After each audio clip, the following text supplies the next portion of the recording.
again today, and we are at the last Road to Infinity War NC review until I review Infinity War, the movie itself. And this has been, honestly, one of the funnest things I've ever given myself the opportunity to do as a nerd, to be able to rewatch the entire Marvel Cinematic Universe leading up to this movie, because this movie is just so... This movie, without even coming out and me knowing what it's actually about, even, like, it means so much to me, and this entire universe means so much to me, so I'm so happy that I was able to do something to honor its release in 10 years of just me being a nerd, probably thousands of hours of just watching and reading, and definitely thousands of dollars of tickets, of merchandise and toys and replicas and all that stuff. And I cannot be so happy to finally have something conclude that I've been working towards, and this is going to be really awesome because today we're ending with a bang, and we're ending with Thor Ragnarok.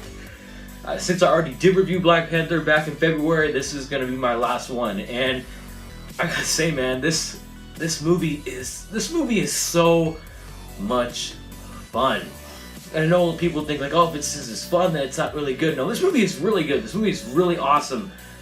But you got to take into account that out of all of the Marvel Cinematic Universe movies, this really is their comedy, and that's definitely not a bad thing at all. This movie is hilarious. This movie has this movie takes the Thor character and completely spins it on its head, and just completely reinvents the franchise and all the characters as well. And I just love what they did with this, because even though I am a huge fan of this Thor right here, and kind of this Thor right here, it's so refreshing to see that they would revamp a franchise, especially after this movie, which wasn't bad. It was okay. It was mediocre at best, and they just wanted to make it new. They wanted to make it grand. They wanted to make it funny. And I love what Taika Waititi did. You can see his stamp on this movie just the moment you lay eyes on it. Like, the moment Thor starts speaking, you can obviously tell that it's different. Things are going to be different in this movie. And this movie is different in all the best ways because of this. Because if I'm going to watch a Thor movie, I'm going to watch that movie. But if I'm going to watch any Marvel movie to just have fun and to laugh and to just have a good time, it's this movie. Because this movie is so funny. This movie is so clever. And I think that what they did great about this movie is they made it so funny, they made it so endearing, but yet you still have two of the biggest storylines in all of Marvel Comics, and you jam it into one story. You have Ragnarok, the end of everything for Thor, and the end of Asgard, and the death of Odin. And then you have Planet Hulk. And again, I wanted to see Planet Hulk for all my life. I wanted to see Planet Hulk be adapted on screen, and we finally got that, and they just mashed together into just one big Jack Kirby inspired movie, and I love it. I love it. The colors in this movie are so bright and vibrant. The characters, you can tell, have this more comedic tone to them. Thor in this movie, it goes on a journey, but it's more or less a journey of realizing that he can be the king, but having everyone to have to tell him that Asgard is not a place, it's a people. And I really dig that, because it gives us another chance to connect with Thor, and it gives us another chance to see that he is the one who should be a hero. And a lot of people after those last Thor movies, we don't know that Thor is this cool, and then we get to see how cool Thor really is. But then again, I think one of my biggest problems with this movie is the fact of how much they kind of deviate. Even though I love how much they deviate from the Thor franchise, I love a lot of it, but a lot of it also, it seems like they're just we're gonna throw everything away. We're gonna make you completely not think of Odin the same way. We're gonna kill off the Warriors 3, and within a few seconds of Hela being on screen, that was bold. And I feel like I can see how that would be very daunting, and that would be very kind of messed up towards the fans of these Thor franchise. I can see how that could be messed up.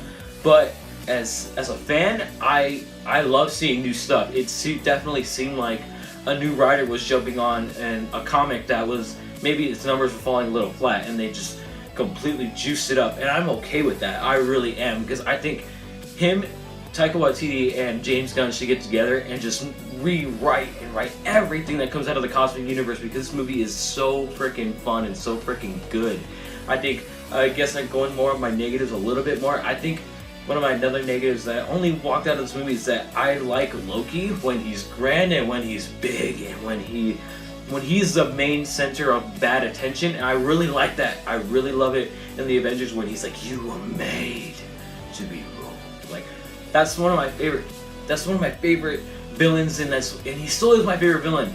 But I like seeing Loki on a more grander scale, and I like seeing Loki when he's more like up and he's just like, "I am the ruler." I love that, and you get to see a little bit of it, and you really do. But a lot of it, the Loki's character is just there to kind of turn a switch to not being the villain, but then being an anti-hero, and then learning to actually care for Thor, which I really love that they took his character there. It's just, I like my Loki is more like grand and like opposing. Like, that's just how I feel. But let's talk about the villain in this movie, Hela. Again, you guys cast Cate Blanchett to play Hela, and you guys are doing great jobs at making new great villains. Oh my god, I love her so much because she is just so charming, and yet she is so like, she's so evil, but you can buy into it, and I love it. I love it, and I really hope that in a few days I get to see Avengers Infinity War, and I get to see that Thanos has been trying to court death, and that is the goddess of death. And that is Hela. I cannot wait for that. Now, moving over back to you. They put Planet Hulk in this movie, and that is so. I do not know how they could freaking merge these things together. I freaking love it because they merged Planet Hulk, one of the greatest Hulk storylines in Ragnarok, and they smash it together, and it's great because you have the through line of Hela taking over Asgard and destroying it, and then you have Thor and Hulk on Sakaar fighting, and Jeff Goldblum as a Grandmaster. Dude, yes. You're telling me that Grandmaster is one of the masters of the universe? I'm done. You guys, I love it. Valkyrie is in this movie, and I think Tessa Thompson giving her more to do with just in acting in general and letting her be in this big budget movie. I love her in this movie. She is so good. I really hope that they do get that female team movie off the ground, that she and Brie Larson and Scarlett Johansson are heading that movie. Please, please do that. And going more off of, like, I just love this movie, but like, seriously, my favorite character out of this movie, it's freaking Korg, man. I freaking love Korg. When he's like, "Oh, Meek's dead. Like, I stepped on him while we were walking on the ramp." And he's like, "Oh, Meek's not dead. Oh, what we're talking." Dude, Korg is so freaking funny, played by Taika Waititi. Korg is awesome, and we never want to see Korg die. That's like killing Chewbacca. Like, you don't kill Korg. I love it. And like, just seriously, this movie is so much fun, and I can't stress enough that if I'm ever gonna watch this movie again, which of course I am, but like, it's not like I'm like, it's so bad, like I'm not gonna watch it. It's just, if I were ever gonna watch a Marvel movie and I just want to have pure fun, it is this movie. Yes, the characters do have really good arcs, but like, I feel like the whole execution of it was more like flashy, more than just like out there, more or less like. Well, taking to Guardians of the Galaxy, not trying to compare it or anything, but Guardians of the Galaxy had the fun, had the jokes, and had the humor to it, but it had like a deeper meaning. This movie has a deeper meaning. It's that Asgard isn't a place, it's a people, but I feel like this movie was more on par of like, we're gonna reinvent this franchise as a whole. So we're gonna like go full guns blazing and everything with all the awesome action, fight scenes, jokes, humor, like flashy colors, and that was great, and I love what they did with this movie. It's just like, I feel like if you were a fan of these Thor movies, like, you might not like this movie, and that's completely okay. But as someone who is a fan of new and open and grand new things, I am so happy that they did this movie, and I am so happy to be done with my Road to Infinity War series. It is all going to be culminating just like how it is for the past 10 years with Avengers Infinity War. And I will definitely rank all these movies after, and thank you so much for watching. This has been a wrap on my entire Road to Infinity War series and reviewing every single Marvel movie ever. See you guys next time. I placed a large wager against you tomorrow. Don't let me down.